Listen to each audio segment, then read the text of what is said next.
প্রিয় নবম শ্রেণীর ছাত্রছাত্রীরা, আজ তোমাদের রায় ও মার্টিন প্রশ্নবিচিত্রার ফার্স্ট সামেটিভ পরীক্ষার ইতিহাসের প্রথম সাল নিয়ে আলোচনা করব। আলোচনা শুরু করার আগে তোমরা যারা আমার চ্যানেলে নতুন তারা চ্যানেলটিকে সাবস্ক্রাইব করে পাশের বেল আইকন প্রেস করতে একেবারেই ভুলো না। তো চলো আলোচনা শুরু করছি। প্রথমে সঠিক উত্তরটি নির্বাচন করো। বিপ্লবের আগে ফ্রান্সের রাজা ছিলেন, উত্তরটি হবে পঞ্চদশ লুই। তারপরে প্রশ্ন, ফরাসি বিপ্লবের অগ্রদূত ছিল, উত্তরটি হবে বুর্জোয়ারা। বানালিতে হলো, দেখো এখানে কোনো উত্তরটি হবে না, উত্তরটি সঠিক হওয়া উচিত প্রভুর কলে গম পেশাইয়ের জন্য যে কর দিত তা বানালিতে নামে পরিচিত। ক্যালন ছিলেন ফ্রান্সের অর্থমন্ত্রী। ইংল্যান্ডে গৌরবময় বিপ্লব সংগঠিত হয়, উত্তরটি হবে 1688 খ্রিস্টাব্দে। পাদুয়া ঘোষণাপত্র জারি করে, উত্তরটি হবে অস্ট্রিয়া। নেপোলিয়ন জন্মগ্রহণ করেন, উত্তরটি হবে কর্সিকা দ্বীপে।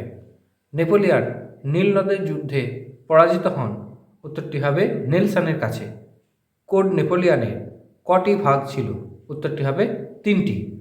নেপোলিয়ন ব্যাংক অফ ফ্রান্স প্রতিষ্ঠা করেন, উত্তরটি হবে 1800 খ্রিস্টাব্দে।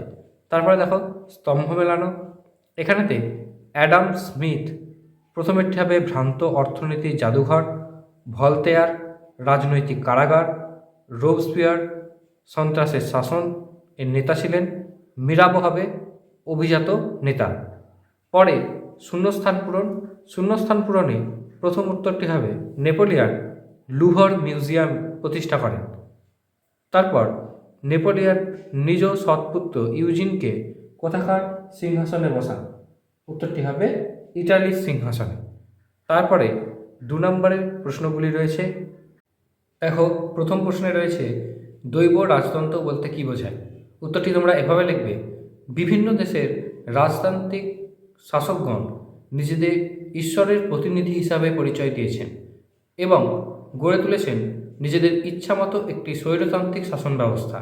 এই ধরনের রাজতন্ত্রকে দৈব রাজতন্ত্র বলে। 1789 খ্রিস্টাব্দে ফ্রান্সে বিপ্লবের পূর্বে পূর্ব রাজারা দৈব রাজতন্ত্র ধারণায় বিশ্বাসী ছিলেন। তারপরে প্রশ্ন, ব্রান্সউইক ঘোষণা কি? দেখো 1792 খ্রিস্টাব্দে প্রাশিয়া ও অস্ট্রিয়ার যুগ্ম সেনাবাহিনীর সেনাধ্যক্ষ ডিউক অফ ব্রান্সউইক ঘোষণা করেছেন যে তিনি সসৈন্যে ফ্রান্সে প্রবেশ করে ফরাসি রাজা ষোড়শ লুইয়ের পূর্বেকার ক্ষমতা ও মর্যাদা অধিষ্ঠিত করবেন। এই ঘোষণা ব্রান্সউইকের ঘোষণা নামে পরিচিত। তারপরে প্রশ্ন, civil constitution of the clergy কি? উত্তরটি তোমরা এভাবে লিখবে, ফরাসি সংবিধান সভা 1791 খ্রিস্টাব্দে চার্চের পুনর্গঠনের জন্য civil constitution of the clergy নামে এক আইন পাস করেন। এর আইনের মাধ্যমে চার্চের ওপর পোপের কর্তৃত্বের অবসান ঘটিয়ে চার্চকে এক রাষ্ট্রীয় প্রতিষ্ঠান রূপে ঘোষণা করা হয় এবং যাজকদের রাষ্ট্র থেকে বেতন দানের ব্যবস্থা করা হয়। তারপরে প্রশ্ন, কনফেডারেশন অফ দ্য রাইন কেন গঠিত হয়েছিল? উত্তরটি এভাবে লিখবে, জার্মানি আগে 300টি ক্ষুদ্র ক্ষুদ্র ভাগে বিভক্ত ছিল। সম্রাট নেপোলিয়ন জার্মানির এই ক্ষুদ্র রাজ্যগুলিকে ভেঙে 39টি অপেক্ষাকৃত বৃহত্তর রাজ্য গড়ে তোলেন। এরপর এই রাজ্যগুলিকে নিয়ে একটি রাষ্ট্র সমবায় বা কনফেডারেশন গঠন করেন। এর ফলে জার্মানির শাসন ব্যবস্থা অপেক্ষাকৃত সহজ হয়। শেষ প্রশ্ন রয়েছে, নেপোলিয়ন বিরোধী মিত্রপক্ষে কোন কোন শক্তিজোট যোগ দিয়েছিলেন? উত্তরটি তোমরা লিখবে, Austria, Prussia, Russia, England, Sweden এই সমস্ত শক্তিজোটগুলো যোগদান করেছিল।